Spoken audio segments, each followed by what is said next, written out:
अस्सलामुअलैकुम everyone, welcome to video companion.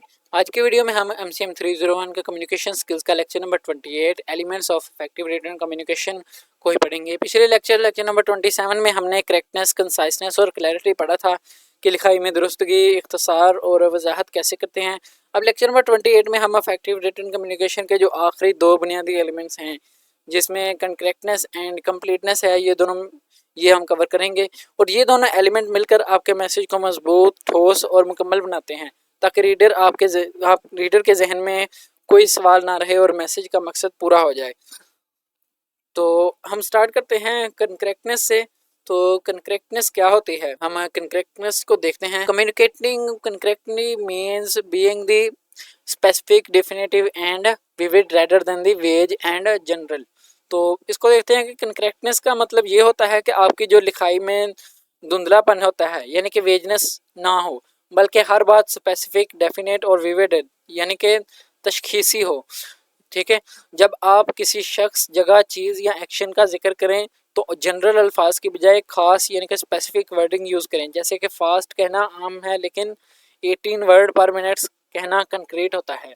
तो आपने कंक्रीट वर्ड्स यूज़ करने हैं। कंक्रीट राइटिंग हासिल करने के कुछ 3 काम हैं, वो हमें करने चाहिए, जिसमें है include as much specific information as much possible, यानी कि जितनी ज़्यादा हो सके तफसीली मालूमात दें। जो बात हमें कंक्रीट लगती है, हो सकता है कि रीडर के लिए कंक्रीट ना हो, इसलिए जहाँ तक मुमकिन हो जनरल मालूमात की बजाय स्पेसिफिक मालूमात दें। जैसे कि आम अल्फाज की जगह नंबर्स, नाम, डेट्स और मिकदार वगैरह के लिए। यहाँ पर कुछ एग्जांपल्स हैं कि she is a fast typist, लेकिन इसको हम ऐसे चेंज कर सकते हैं, she types at 18 words per minute. तो ये ज़्यादा कंक्रीट है। Another example of general statement and more concrete revised versions follow. He got a good score in his MBA programme. इसकी जगह हम ये कह सकते हैं, CGPA in 2000 was 3.9 on a 4-point scale.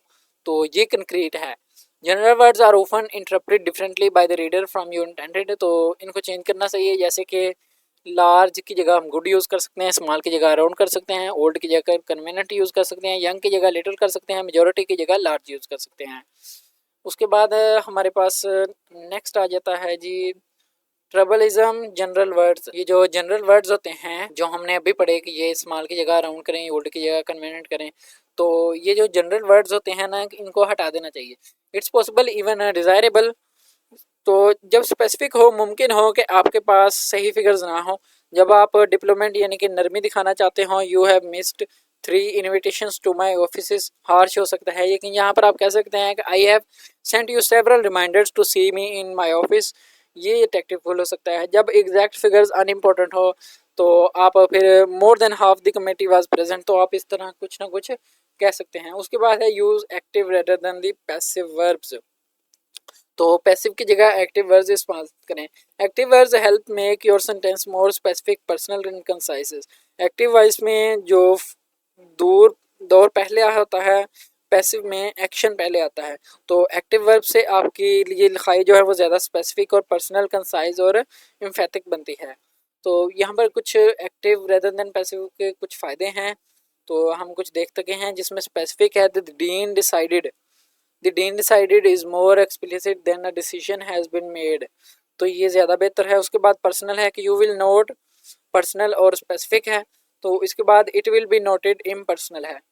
उसके बाद कंसाइज है, द पैसिव रिक्वायर्स, पैसिव में ज़्यादा अल्फाज जो हैं वो लगते हैं, लेकिन फिगर्स शोज कंसाइज है, तो इट्स शोन बाय, फिगर लंबी है। उसके बाद जो एम्फेटिक है, कि जो एक्टिव है वो एम्फेटिक होता है, पैसिव एक्शन को डल कर देता है। The student held a contest, ये एक्टिव है, तो ये ज़्यादा बेहतर है और ज़्यादा ज़ोरदार है, बजाय कि context was held by the student. ये पैसिव है और लंबा है।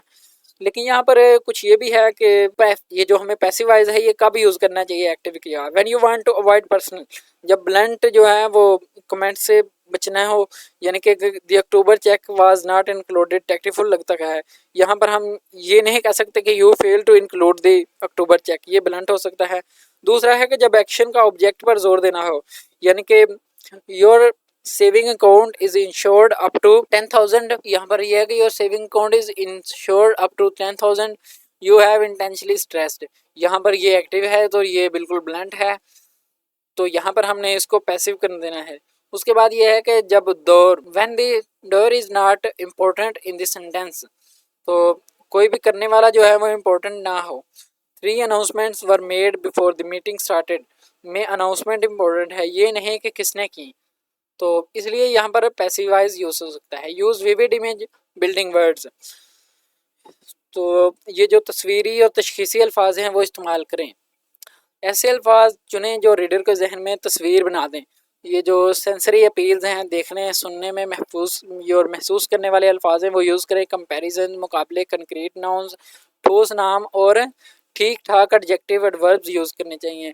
यहाँ पर कुछ एग्जांपल्स दी गई हैं कि दिस रिपोर्ट इज़ वीक, ये सिर्फ कहने की बजाय कि ये रिपोर्ट कमज़ोर है, ये कह सकते हैं आप। The following flaws weaken the quality of this report, वो प्रॉपरली जो फ्लॉज है वो लिखेंगे। The numerous grammatical errors, the inaccurate information that is presented and the absence of a feasible recommendations. change, this is a long letter, अच्छा ये है तो इसको इसमें चेंज करें। This letter is 3 time as long as you said, तो ये ज़्यादा क्लियर है। हाँ थोड़ा लंबा ज़रूर हो गया लेकिन क्लियर भी तो है। तो उसके बाद हमारे पास आ जाती है जी कंप्लीटनेस, हमारे जो आखिरी है। तो कंप्लीट में से ये कह रहे हैं कि इनका इन कंप्लीट जो मैसेज है वो quickly increase the organisation cost at any time a message is presented that require the preparation of another message. तो यहाँ पर है कि ये जो अधूरे मैसेजेस होते हैं वो ऑर्गेनाइजेशन की कॉस्ट बढ़ा देते हैं। अगर आपका पहला मैसेज इनकम्प्लीट है तो उसे पूरा करने के लिए दूसरा मैसेज भेजना पड़ेगा, यानी कि कम्युनिकेशन कॉस्ट डबल हो गया है। इसके अलावा इनकम्प्लीट मैसेज का और भी नुकसान हो सकते हैं। Losses cause by incomplete message, तो इसकी वजह से कई लॉस हो सकते हैं। लॉस ऑफ गुडविल, के जो भरोसा हो सकता है वो, और हुस्न तलक का नुकसान हो सकता है। लॉस ऑफ वैल्यूड कस्टमर, जो कीमती जो ग्राहक हो सकते हैं वो चले जा सकते हैं। लॉसेस ऑफ सेल्स, बिक्री में कमी हो सकती है। Waste of time trying to make the sense out of an incomplete message, अधूरी बात समझने में वक्त ज़ाया हो सकता है। Cost of returning merchandise because of incomplete order, अधूरे ऑर्डर की वजह से जो माल है वो वापस करने का भी ये जो खर्चा है वो हो सकता है। The best way to determine if you have provided enough information is to subject your writing in question like who, what, when, where, why, how. ठीक है, तो ये सारे क्वेश्चन जो हैं अपनी लिखाई को चेक करने का बेस्ट तरीका ये है कि उसमें ये 6 सवालात पूछें।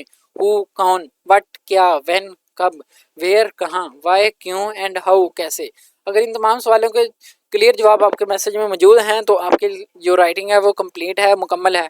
और अगर आप नहीं हैं तो मज़ीद इन्फॉर्मेशन ऐड करें। जो यहाँ पर हैंडआउट्स में कुछ गाइडलाइंस दी गई हैं ये कंप्लीटनेस के लिए, जिसमें यह है कि पहले है प्रोवाइड ऑल नेसेसरी इन्फॉर्मेशन, कि तमाम जो ज़रूरी इन्फॉर्मेशन है वो प्रोवाइड करें। जब आप मैसेज इनिशिएट करते हैं तो चेक करें कि रीडर को पूरी तरह समझाई गई हैं कि नहीं। समझाए जाने के लिए जो भी चाहिए वो सब दिया गया है या नहीं। 5 डब्ल्यू क्वेश्चन करें और हाउ का जवाब ज़रूर दें। यहाँ पर एग्जांपल है कि while placing an order request make clear what you want, when you need it, where to send it, how payment will be made. Suppose you are reserving a banquet hall or room, specify accommodation required, what for, location where, sponsoring agency who, date and time when, event why, and details how to pay, answer all questions asked। तो जितने भी पूछे गए तमाम सवाल हैं उनका जवाब देना चाहिए। जब आप किसी इंक्वायरी का जवाब दें तो ये जो तमाम पूछे गए जो और नाम पूछे गए जो इम्प्लाइड सवाल हैं उनके जवाब दें। अधूरे जवाब से कस्टमर ये सोचेगा कि आप केयरलेस हैं या जानकर मालूमात छुपा रहे हैं। उसमें ओमिशंस का सस्पिशियस हो सकता है कि अगर किसी सवाल का जवाब आपके पास नहीं है तो साफ कह दे, और अगर किसी सवाल का जवाब अनफेवरेबल है तो टैक्ट और ऑनेस्टी से पेश कर दें, उसमें घबराने की ज़रूरत नहीं है। Give something extra when desirable, जब मुनासिब हो कुछ ज़्यादा दें। तो कभी कभी जो है ना वो ऐसा हो सकता है कि कस्टमर को स्पेसिफिक सवालों का जवाब देने से ज़्यादा करना पड़ सकता है। जैसे कि it will be visiting of your country next week since we have not met for a long time, I would like to know where we could meet. तो यहाँ पर आउट ऑफ जो टाउन विजिटर्स हैं वो लिखता है कि I will be visiting your country next week since we have not meet for a long time, I would like to know where we could meet. अगर आप सिर्फ ये लिखें कहाँ मिलना है तो इसका जवाब दे इनकम्प्लीट होगा। विजिटर नया है उसके लिए आपका वेलकम कहना चाहिए, मिलने की जगह आपको बतानी चाहिए, फिर डायरेक्शन देनी चाहिए, दिन और तारीख और वक्त सब कुछ उसका लिखना चाहिए। आप ये नहीं कि बस ये कह दें कि कहाँ मिलना है, उसने ये पूछा है। तो यहीं तक था हमारा आज का लेक्चर नंबर 28। लेक्चर नंबर 28 में हमने रिटर्न कम्युनिकेशन के जो आखिरी दो एलिमेंट्स थे, करेक्टनेस और कंप्लीटनेस, उनको पढ़ा। फिर हमने देखा करेक्टनेस का मतलब लिखा है कि स्पेसिफिक, डिफाइन और विविड बनाना है। इसके लिए जितनी हो सके स्पेसिफिक मालूमात दें, नंबर्स, फिगर्स, और सिर्फ तभी जनरल अल्फाज यूज़ करें जब स्पेसिफिक होना नामुमकिन हो। फिर डिप्लोमेसी चाहिए होती है, या एग्जैक्ट फिगर अनइम्पोर्टेंट हो। फिर हमने देखा कि पैसिव के बजाय एक्टिव वर्ब इस्तेमाल करें। एक्टिव ज़्यादा स्पेसिफिक होते हैं, पर्सनल, कंसाइज और एम्फेटिक होते हैं, लेकिन पैसिव सिर्फ तब यूज़ करें जब ब्लंट्स से बचना हो, एक्शन को ऑब्जेक्ट पर जोर देना हो, या फिर और ये जो डोयर है वो इम्पोर्टेंट ना हो। विविड इमेज जो है वो बिल्डिंग वर्ड्स यूज़ करें। फिर हमने देखा कि कंप्लीटनेस में मैसेज को 5 डब्ल्यूज और एच, यानी कि who, what, when, where, why and how के ज़रिए चेक करें, जिसमें 5 डब्ल्यू हैं और एक एच है। यानी कि पहले 5 डब्ल्यू हैं जिनमें who, what, when, where, why है, और उसके बाद एक एच है यानी हाउ है। उसके ज़रिए चेक करें कि incomplete message goodwill, customer, sales और टाइम की वेस्ट करते हैं।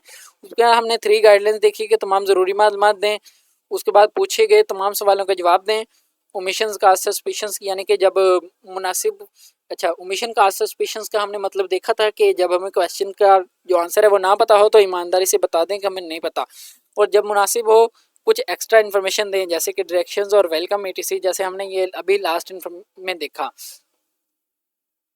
तो इस लेक्चर में आपके लिए एक छोटा सा प्रैक्टिस टास्क है कि आप कंप्लीटनेस के लिए जो हमने 5 डब्ल्यूज पढ़े और एक एच पढ़ा है, उसकी चेकलिस्ट यूज़ होती है। तो आप इमेजिन करें कि आप एक नया मोबाइल फ़ोन ऑर्डर करने वाले हैं, तो आपने उसके लिए एक ईमेल लिखनी है, आपने एक सिनेरियो लिखना है, और आपने बताना है कि who, what, when, where, why and how के जवाब कैसे इंक्लूड करेंगे। अपना जवाब कमेंट में ज़रूर लिखिएगा। अगर वीडियो अच्छी लगी हो तो वीडियो को लाइक कर दें, शेयर कर दें, और चैनल वीडियो कंपेनियन को सब्सक्राइब कर दें। मिलते हैं नेक्स्ट लेक्चर में, तब तक के लिए अल्लाह हाफिज़।